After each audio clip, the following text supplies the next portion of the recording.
Hey, everybody, welcome on in. Welcome in. Listen, you all read that very clearly. Yes, welcome back. And if you're coming in, I want you to go ahead and take heed on the title. Don't believe in equality, believe in equity. Thank you all for joining in. Welcome back to my dedicated and new listeners. I am your host, yes, Ruth McCracken. And today, listen, we're going to be diving in. I'm going to be diving in here into this topic. It is it's very dear to me and it's so profounding and it's going to be so super transformative. So if you're coming in, do not forget to like and share and also subscribe, follow, because I have here in Breaking Boundaries multitudes of elated value and useful information that I think that you even want to be able to add in your audio of repeated. I would say go ahead and put it on a replay or rewind, but it will definitely be bringing back the CD days. Oh my gosh, remember those CD days? I might be telling my age. Let's move on. Don't believe in equality. Yes, believe in equity. So I know you all are thinking we're still in this very interesting time as mid-level career leaders and managers, even in your business, if you're a solopreneur or a business of one, we're often faced with the challenge of fostering fairness, how many can relate, and justice in the workplace. But what if I told you that the answer lies not only in equality, but in equity? Let's break it down into three enlightening parts. If you're like me, I am huge on grabbing a pen and having it be married to the notepad. So you definitely want to be able to take notes, take massive information, because it matters to me that you're able to walk away fully transformed in what you came in with. Is that all right? Is that all right, my friends? So let's go ahead and get started. Part one, hear me out. Understanding the difference. What does that mean? In the realm of, for example, which I'm going to share with you because you all know we're in Holy Week and today is Good Friday for many of those who are maybe chiming in across the globe or nation. I want to go ahead and tie in a biblical wisdom we find guidance that transcends and into time. So take for instance the story of the Good Samaritan, where in this parable, I learned, and many of you all may have the same understanding as well.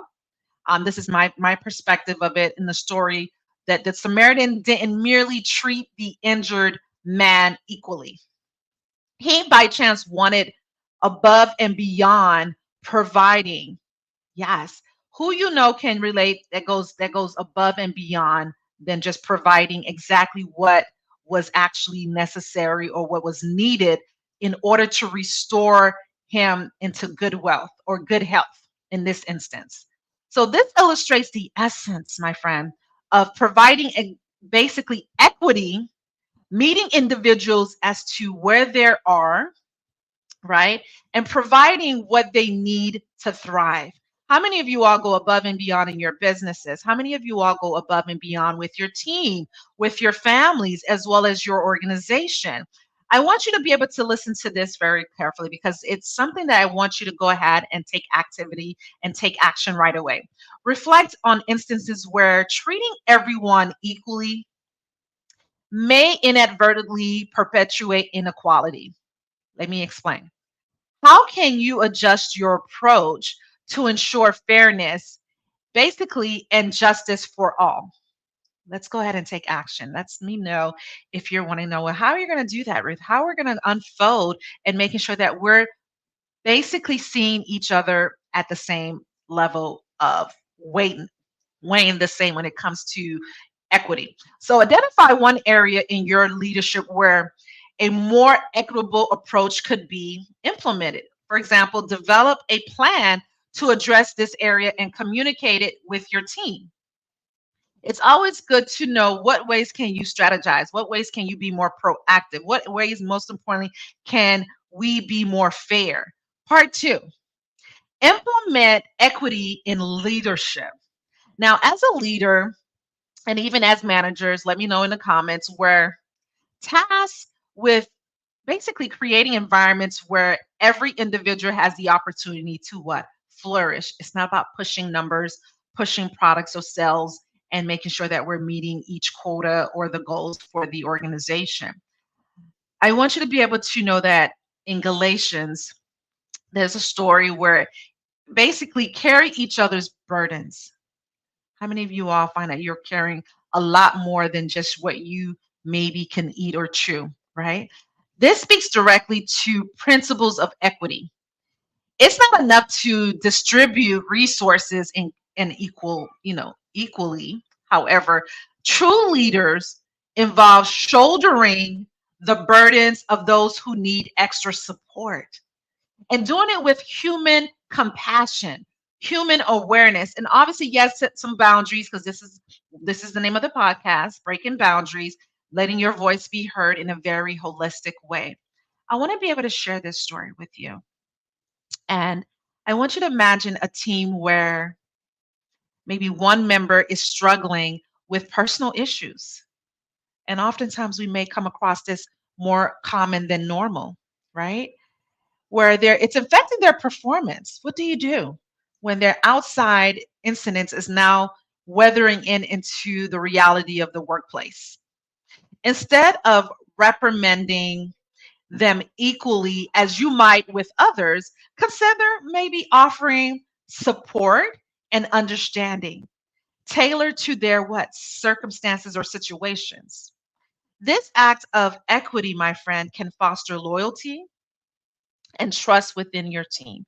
There's oftentimes when I speak to many, many leaders and managers and even entrepreneurs and solo consultants where their actual team members, or even within themselves, they're like, Ruth, it's kind of tough to reach out to leaders and explain to them personal issues or circumstances without having them focusing on the bottom line. How many of you all want to shift the trajectory into that mindset, that wave of thinking it's strictly just one way and not thinking of it in the more of in the talent, the staff, your team?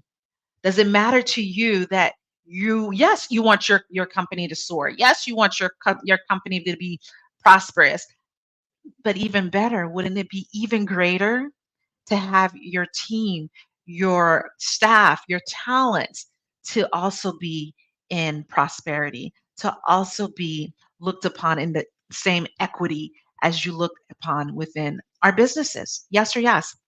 I want to do this. Schedule one-on-one meetings, not just with each team member, but to more so understand their challenges and needs better. And more so in the personal aspect as well. Like, hey, I know you may have a lot on your plate when it comes to the peak season that we're in right now. How things are coming along, if you don't mind sharing with me. I'm a mom of five, and I completely understand sometimes balancing and bouncing two worlds at once can definitely be a challenge. And feel free to to share anything that you may have. I could very well share some pointers.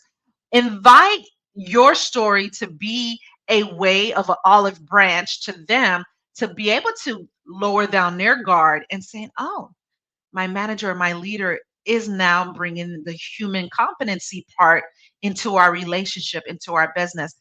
I feel a little bit more easeful to share that I just, for example, lost my mom, or I lost a grandparent or a caregiver, and now I'm weighing more of the responsibilities on the financial arm. And I do would love to see what ways can I maybe create a more of a clearer roadmap, yes, on elevating or accelerating my path. You see how adding your compassion, your fulfilling not just more so the business goals, but also inviting the individual to open up, to let them know I see you and I hear you. And I want to be able to be that Samaritan as well in the workplace. I want to become that leader of a Samaritan within my business and organization. Part three, I want you to write this down. Cultivating an equitable culture. Building an equitable culture, right? It's something that it requires intentional and commitment. It reminds me of another part of the scripture where rich and poor have this in common. Yes, they do. The Lord is the maker of them all, regardless of status or background. Every individual deserves dignity and respect.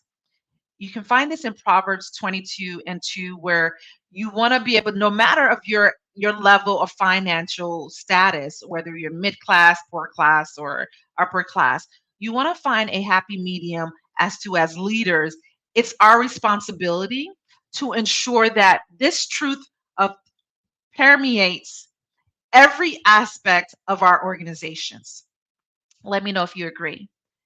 I want you to do this even as managers or even as a director. Evaluate your organization policies and practices.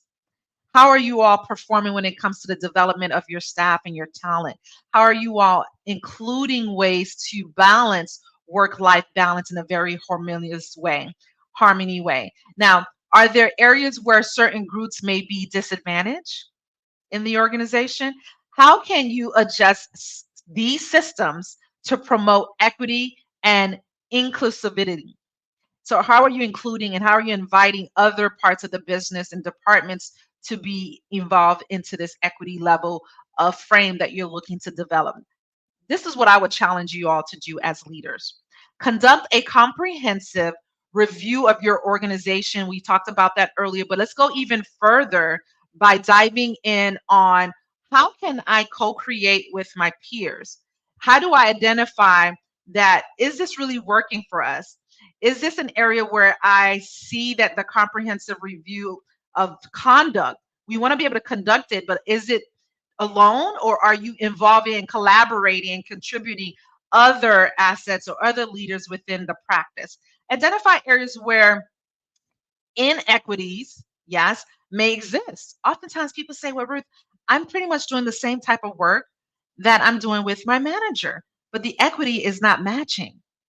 The level of responsibilities are, but not the level of reward. So look and evaluate that, audit that. These areas needs to be identified and they exist in today's society and into the workplace. Develop strategies to address them. Engage with different parts of the team and leaders as to, hey, let's go ahead and input and support some of this to become a new change management.